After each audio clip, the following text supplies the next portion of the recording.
Okay, this is my Interpet River and Reef 94 litre aquarium, Reef aquarium that is. I'm going to take you through the tank, what I've done with it, modifications, lighting, equipment and so forth. I'm going to start with the lighting first, but before I do I'm going to show you a little modification that I've made to the hood. Hopefully you can just see the three small computer fans which help with the cooling. They're set into the feeding flap of the tank. There are two further fans that came with the tank situated in the back of the hood, but these add a little bit of extra in the summer when it gets rather hot. So I'm going to move on to the lighting now by opening the flap at the top, and as you can see there are two 36 watt power compact tubes. They're 10,000K. They're both on a timer, mechanical timers. Just plug it into them and set, and they work quite well. I'm going to open the hood now and show you what also is in there. You can just see there the Aquarium Reef Blue. That's the 600 model. That's the first light to come on late morning and the last one to go off in the evening before the power compacts. That's connected to the power controller, the Aquarium controller, which you can see there. I've not installed that yet, but it's only just gone on, so I'm still playing with the settings. That allows the Reef Blues to come on and go brighter over a period of an hour, and also dims in the evening just before it goes off. It goes down to a very low level anyway. Moving along, you can see my heater thermostat set up there, and that's connected to the heater. I'm going to show you the filter compartments now, of which there are 4 with the River and Reef. I've modified these quite a lot, and I'll explain as we go along compartment by compartment.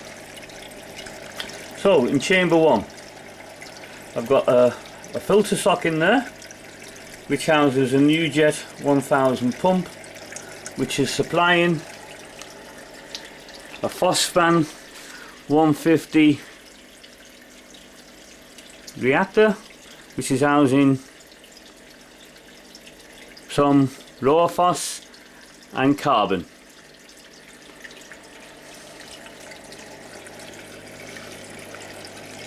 Also in filter 1 chamber, you can't really see at the moment, is the heater, which is connected to the thermostat controller. It's a 100 watt heater in there. Moving on to compartment 2, you can see the return from the Phospham reactor. What you can't see is lower down is some filter wall and reef bones. As we move on to compartment 3, you may notice I've done a cutout at the top. That's to allow the water, if it builds up too much in chamber 2, to overflow without going over the top. And that is cut out as a safety device, something I'd recommend. Filter 3, you can just see the top of the Tunzi 902 nano skimmer, which is very snugly fits into the River and Reef and does a good job skimming away as it does. Moving on to chamber 4, in there are the 2 return pumps for the filter compartment.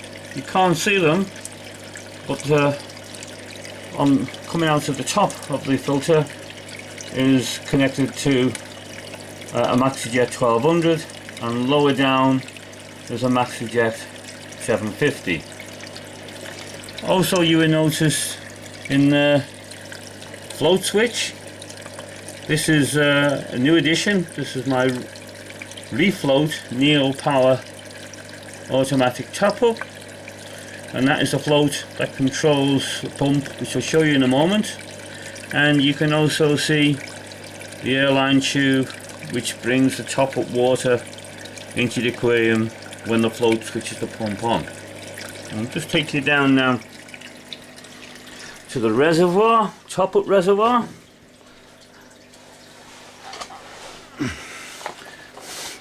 Right here you can see my top up reservoir, which is in fact an ASDA serial storage box, and quite tight for space, so that fits in very neatly. That holds close to, well, I'd say around about a gallon of water, which will last me quite a few days. You can just see the pump in the bottom there, power cord, and the airline which feeds the top up. Just over on my left here you can see the controller for the top up. It's plugged in there, and you might be wondering what the little box to the right is with the red light on. We'll come to that in a moment. Moving along inside the tank now, you'll see on the right here, and again to the rear on the left, are two small pumps which I'm currently not using. The reason being, I've recently acquired a Polero 7ml pump, which you can't really see, but it's situated in the back there behind the rockwork, which will give up to 7,000 litres an hour on a random preset flow. You can see the cable there going down to the back, and you just get a glimpse of it. Maybe, sorry for the reflection, but it's just at the back there, nice and small, and gives a terrific flow in the aquarium.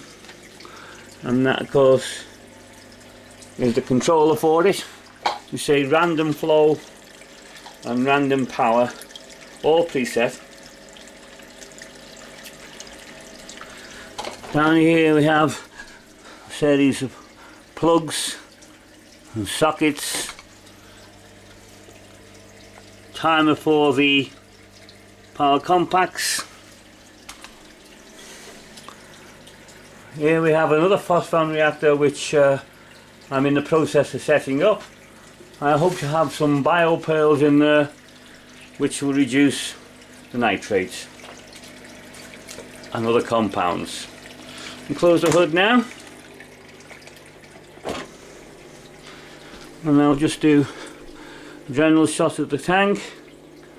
There's some very nice corals in there, most of which I purchased as frags, all doing very well. Hammer corals, frog spawns, British euphyllias, a nice colony of Duncans in the back right hand corner, Montiopora,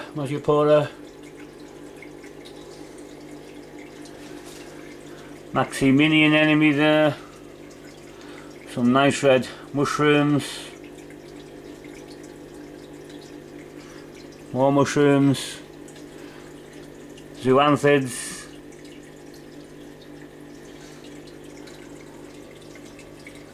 more zoanthids, some sun corals there that come out. We'll feed them in the evening. Nice purple sea whip, bright green Montiopora, and so on and so forth. Tank's been set up approximately 2 months now. All done with mature live rock. You can see there are lots of nooks, crannies, caves, overhangs. This is all put together with acrylic rods and something called Epo putty, which is similar to milliput but a bit better to use, a bit easier and better to use. Now I have a few fish in there. A pair of azure damselfish. There's a red scooter blenny, and hiding away at the moment is a fairy wrasse who's just popped his head out. And scooter blenny there on the right hand side.